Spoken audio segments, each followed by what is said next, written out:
Disebutkan, ada beberapa kisah para sufi terkemuka yang memiliki masa lalu kelam, penuh dengan noda kenistaan. Berkat hidayah Allah, mereka pun kembali ke jalan yang lurus. Di antara kisah yang ternukilkan dari generasi ke generasi, ada cerita tentang pertobatan pentolan sufi, Bishr bin Al-Harits Al-Hafi. Kebesaran nama tokoh yang lahir di Merv 150 Hijriah 767 Masehi itu tak terbantahkan lagi. Ia sangat dikagumi berbagai kalangan, baik ulama atau umara. Ahmad bin Hanbal sangat kagum dengan kepiawaiannya di bidang hadis. Khalifah Al-Ma'mun menghormati kepakarannya dalam ilmu agama. Akan tetapi, tak ada yang pernah menduga bahwa sosok yang juga dikenal dengan Abu Nasr itu pernah melewati masa-masa kelam sepanjang hidupnya. Ia dikenal sebagai berandal dan preman.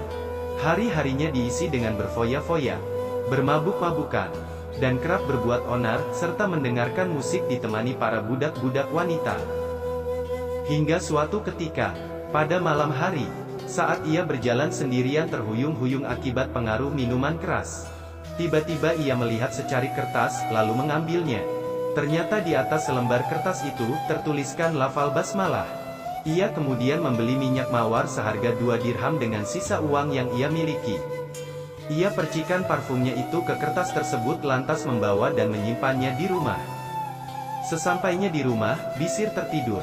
Di tengah-tengah tidurnya, ia bermimpi mendengar suara yang sangat jelas. Tanpa tahu secara pasti siapa sumber suara itu dan berkata, "Engkau telah mengharumkan namaku, maka aku pun telah mengharumkan dirimu. Engkau telah memuliakan namaku, maka aku pun telah memuliakan dirimu. Engkau telah menyucikan namaku, maka aku pun telah menyucikan dirimu. Demi kebesaran namaku, niscaya kuharumkan namamu, baik di dunia atau di akhirat." Bishr tidak percaya. Ia menghiraukan mimpinya. Ia bergumam, tidak mungkin Bishr yang berandal akan mendapatkan penghormatan sedemikian rupa. Ia pun bangun, berwudu, selanjutnya salat. Ia tertidur lagi. Mimpi itu berulang hingga 3 kali. Peristiwa ini selalu terngiang. Tetapi ia tetap menjalani rutinitas seperti biasa, bergelimang dengan dosa. Suatu saat, Bishr dan koleganya tengah berpesta pora di rumahnya. Penuh suara musik, gelak tawa, ditemani anggur dan budak-budak perempuan. Seorang tokoh ulama yang terkenal saling mengetuk pintu rumah Bishr yang disambut oleh pembantunya. "Siapakah pemilik rumah ini? Apakah ia seorang hamba sahaya atau orang merdeka?" tanya orang saleh itu. Si pembantu menjawab bahwa pemilik rumah bukan hamba melainkan orang merdeka. "Pantas kalau begitu. Jika ia seorang hamba, niscaya akan berperilaku dengan etika penghambaan dan meninggalkan berfoya-foya," ujar alim tersebut sembari beranjak dari kediaman sang berandal. Dari ruang tengah, Bishr mendengar percakapan mereka berdua.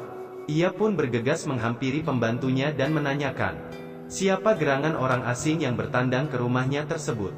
Namun pembantunya tidak tahu menahu. Bishr pun mengejar dan mengikuti jejak alim misterius tersebut.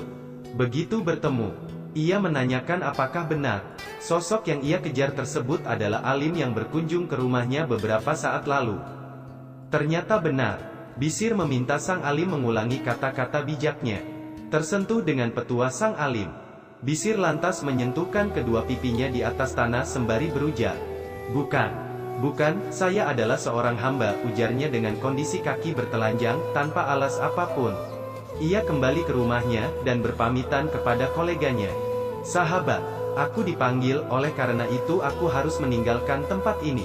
Selamat tinggal, kalian tidak akan pernah melihat diriku lagi dalam keadaan yang seperti ini." Sejak itulah, Bishr berubah dan menjadi pribadi yang saleh dan bertakwa. Ia tak pernah melalaikan kewajiban beribadah kepadanya. Saking khusyuk salatnya, ia bahkan kerap beribadah tanpa alas kaki. Ia pun dijuluki, si manusia berkaki telanjang.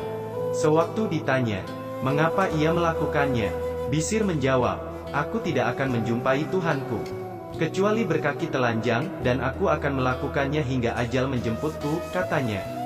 Bishr meninggalkan dunia kelam dan mendalami ilmu agama. Ia menekuni hadis di Baghdad dan menggeluti olah spiritual, tasawuf. Pembersihan diri dan penyucian hati telah menempatkannya dalam posisi yang terhormat di sisinya. Bishr pun terkenal mempunyai sejumlah karamah. Pernah suatu ketika seorang preman mengancam perempuan dengan pisau yang terhunus di leher. Tak ada yang berani mendekat. Tiba-tiba bisir mendekap si preman dari belakang. Lalu tersungkurlah preman tersebut dengan keringat yang mengucur deras dalam posisi tak berdaya. Warga mengerumuni sang preman, dan menanyakan apa yang membuatnya terkapar. "Siapa sosok orang saleh tadi?" Ia membisikkan di telingaku bahwa Tuhan selalu mengawasi. Seketika itu, sendi-sendiku gemetar, hingga aku tersungkur. Warga menjelaskan bahwa sosok yang ia maksud adalah bisir.